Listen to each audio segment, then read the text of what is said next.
નમસ્કાર દર્શક મિત્રો, અવર રાઇટ્સ ન્યૂઝમાં આપનું હાર્દિક સ્વાગત છે। વડોદરા શહેરમાં ઘણો બધો ઐતિહાસિક વારસો સર સયાજીરાવ ગાયકવાડ દ્વારા નિર્માણ કરવામાં આવ્યો છે। આજે આ ઐતિહાસિક વિરાસતો અને ધરોહરની ખૂબ જ ખસ્તા હાલ છે। ગાયકવાડી સમયમાં વડોદરાની એન્ટ્રીનો દરવાજો ગણાતા લહેરીપુરા દરવાજાની ખૂબ જ ગંભીર પરિસ્થિતિ છે। 7 વર્ષ પહેલા જ્યારે લહેરીપુરા દરવાજાનું રિસ્ટોરેશન કરેલું ત્યારે દરવાજા ઉપર નવી છત ઊભી કરવામાં આવી હતી। જે છત રિસ્ટોરેશનના વર્ષમાં જ વાવાઝોડામાં ઉડીને નીચે પડી હતી, પરંતુ આજ દિન સુધી આનું કોઈ જ કામકાજ થયું નથી, જેને લીધે લહેરીપુરાની ઉપર વરસાદનું પાણી સીધું પડે છે અને પતરા પણ તેના જૂના થઈ ગયા હોવાને કારણે ગમે ત્યારે મોટો અકસ્માત થઈ શકે તેમ લાગે છે। તેમજ જૂની લાલકોટ પાસે ભગતસિંહ ચોક આવેલો છે, જે ચોકમાં શહીદ ભગતસિંહની પ્રતિમાની સ્થાપના કરવામાં આવી છે।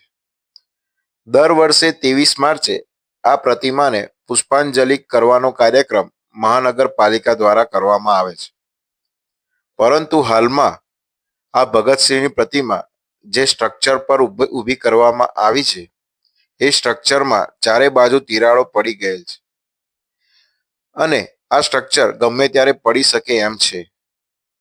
ભગતસિંહની પ્રતિમાને પણ નુકસાન થાય એમ લાગી રહ્યું છે, માટે મહાનગરપાલિકા આ બંને જગ્યાના કામો ઝડપથી કરાવે એટલી વિનંતી છે। આ વિષય પર માંડવી સ્થિત આવેલ વિઠ્ઠલ મંદિરના પૂજારી હરિઓમ વ્યાસ શું કહે છે, આવો સાંભળીએ। દર વર્ષે 23મી માર્ચે મહાનગરપાલિકા તેમજ વડોદરાના નેતાગણો દ્વારા શહીદ ભગતસિંહની મૂર્તિને પુષ્પાંજલિ કરવામાં આવે છે। આ પુષ્પાંજલિ થયા પછી આખું વર્ષ મહાનગરપાલિકા કે જે લોકો પુષ્પાંજલિ કરવા આવ્યા છે એ કોઈ પણ લોકો આ પ્રતિમા સામે જોતું હોય એવું લાગતું નથી। કેમ એવો પ્રશ્ન કેમ કરું છું કે આ જે પ્રતિમા મૂર્તિ જેના ઉપર ઊભી રહી છે, જે સ્ટ્રક્ચર પર ઊભી રાખવામાં આવી એ સ્ટ્રક્ચર ચારે બાજુથી તૂટી ગયું છે। એ સ્ટ્રક્ચરની અંદર હવે ઘાસ પણ ઉગવા માંડ્યું છે અને આ પ્રતિમા તમે જોશો તો જે એ પોતાનો ઓરિજિનલ કલર પણ ગુમાવી બેઠી છે। એટલે કે મહાનગરપાલિકા દ્વારા આવી મૂર્તિઓની કોઈ કાળજી લેવામાં આવતી નથી। આ મૂર્તિઓની યોગ્ય રીતે સાફ સફાઈ ને દેખરેખ પણ કરવામાં આવતી નથી। આ મૂર્તિઓ જે સ્ટ્રક્ચર પર ઊભી રહી છે એ સ્ટ્રક્ચરો પણ ફાટવા માંડ્યા છે કે ગમે ત્યારે આવી કિંમતી મૂર્તિ પડશે અને એને નુકસાન થશે અને સાથે સાથે શહીદ ભગતસિંહનું પણ આપણે અપમાન કરીશું કે જે પ્રતિમાઓની આપણે અહીંયા સ્થાપિત કરી છે એ પ્રતિમાને સાચવવાની જવાબદારી પણ મહાનગરપાલિકાની આવે।